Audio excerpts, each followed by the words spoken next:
Guys, so I know I look kind of really crappy right now, but I thought I would make a video on how where are you going? I wanted to make a video on how I tamed my dragon.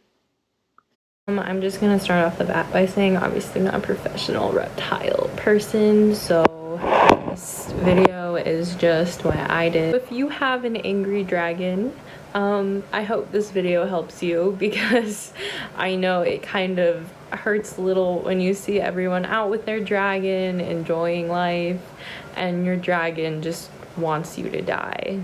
It's not a fun feeling. I adopted Bijou from the pet store. She was a little tiny baby, and as you can see here, her foot has well, she was like attacked by whoever they put her with, one of the dragons they put her with, and so basically my vet said that it kind of looks like they surgically like amputated the 2 feet, or like they surgically closed it.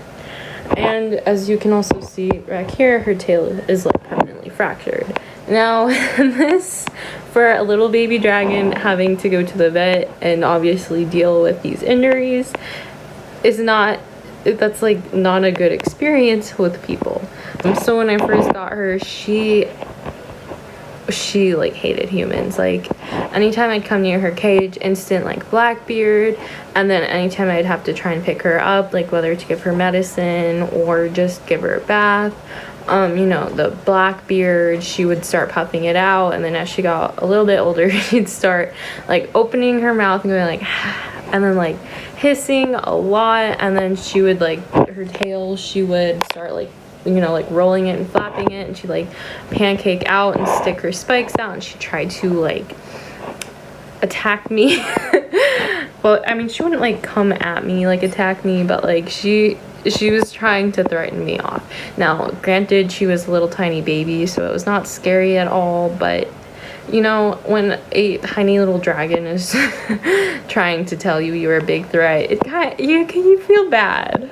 For this to work, the first thing is you have to be really dedicated. Like, this takes consistency. So what I would do was every night after her, she's looking out the window by the way, every night after she would, like, her lights would turn off for bed and she was sleeping for a little bit, I would wake her up and put her in like what is that called, a washcloth or something, like a blanket or something, and I would take her to, yeah, she's like, don't remind me about what happened, don't remind me about my past. But I would take her into the bathroom, I would sit on the floor, and I would just like lock the door, and I'd watch like either, you know, a 15-minute YouTube video, or if she was like actually cooperating that day and wasn't having like, and she wasn't being like too aggressive, I would sit with her for like 30 minutes. But first you want to start with like, say like, first you want to give them like 2 weeks to themselves to like like, you know, get used to their new surrounding when you first bring them home. And then if they don't like being held or they're not used to it, you can start with like 5 minutes, you know, like 5 minutes a day, holding them for a week, get them used to it, then bring it up to 10, and then 15. You really shouldn't wait. Like, there's nothing to wait for after, you know, you're done with the 2 weeks or whatever, however long you want to give them when you first bring them home, because like at one point you kind of this is gonna sound bad, but you do kind of have to you have to get them used to handling. So you do have to force them into it and just let them anger it out and just get mad and get over themselves. You don't have to enjoy handling, but you want to make sure they can tolerate it, just in case there's an emergency. And so you want to, like I said, start out with the intervals, watch a YouTube video, and when you take them into the bathroom, or, you know, if you're sitting in your room or whatever on the floor, leave them on your lap, but then like don't look at them. Like, have like, you can have them on your lap, but like if they were like Bijou, where she did not like being touched, like if you touched her she would like start huffing, leave her on your lap or in your hands and watch YouTube, watch, you know, TV, and don't look. Like she would sit on my lap and like stare at, yeah, you would, sorry, these strings keep getting in the way, you would stare at me so intense. After she was kind of comfortable on my lap and I was more comfortable holding her and we were like more used to each other, I started I would kind of start like petting her like this a little bit, but just once, like not more than that, like literally just once. And I would start like talking to her more, because when I first had her out, she did not like when I spoke at all. So I'd kind of start talking, and I would let her out into more places. Like I'd let her explore my bedroom.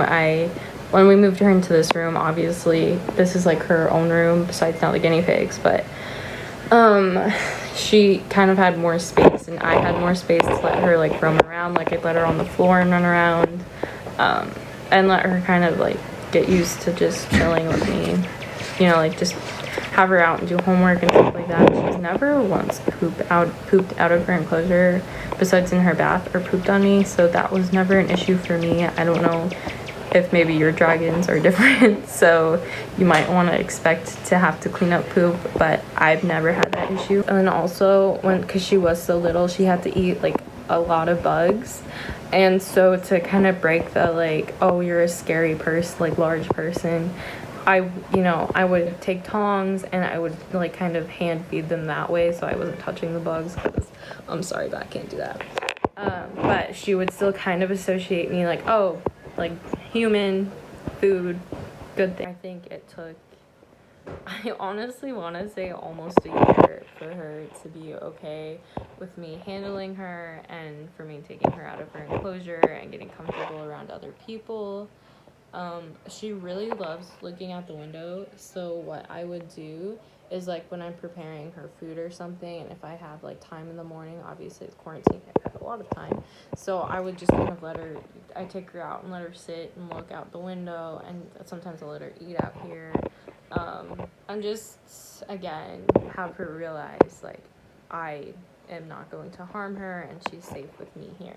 She still does Blackbeard, and when I go to put her in her bath, she does still like whack me with her tail and sometimes hiss depending on her mood, but for the most part she's so much nicer. Like, I'm telling you guys, we would not be able to be sitting here like this months ago, like just like God, 3-4 months ago, we would not be able to do this right now. She has gotten so comfortable with me, and I am so glad I put all that work and effort in. Look, I can lift her hand and she's holding on to my finger. Oh girl, we gotta get those nails clipped. Like, here, okay, look, this would have never happened like 5 months ago. This still would not have happened. She would be freaking out. She would have ran away, or she would have hissed, or her beard would have been completely black instead of a little black. Like, I'm telling you guys, it takes consistency, but it is so worth it. If your dragon's like lunging at you, maybe try using gloves, like gardening gloves, or some thicker set of gloves, so if they do bite you, it won't hurt as bad and won't break skin, hopefully.